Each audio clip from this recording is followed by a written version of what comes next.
And that makes sense.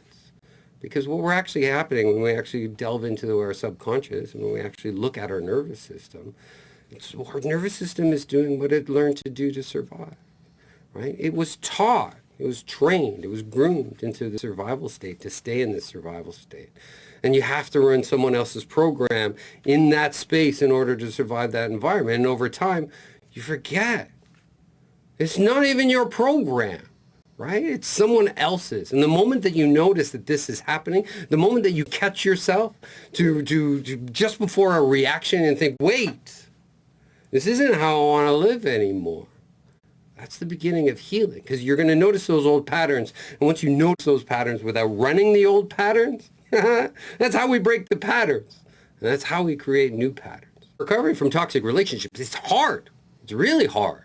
Right? Because with all the willpower in the world, you may just say, I want peace, I want joy, I want to heal, and still feel like your body just doesn't seem to follow that program, right? Because that's part of something that people don't really talk about enough.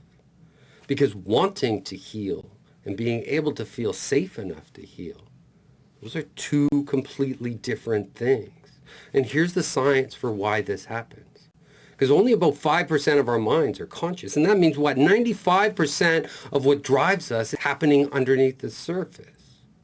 Programs that we wrote in those survival states that were shaped by this narcissistic manipulation and narcissistic abuse, those are the ones that were written then.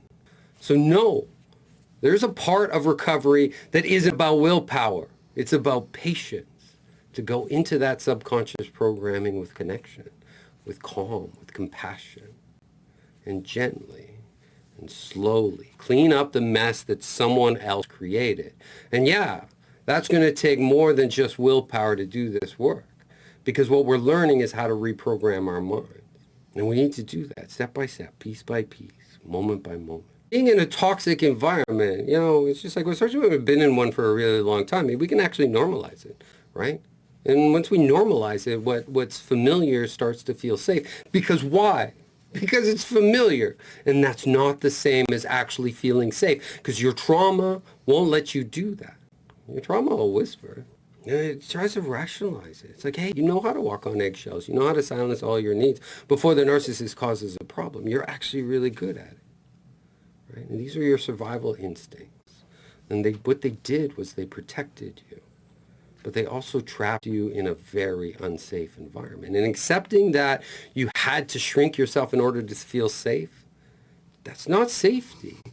Because real safety comes from breaking that pattern, from choosing something new, that you didn't come this far just to get better at surviving.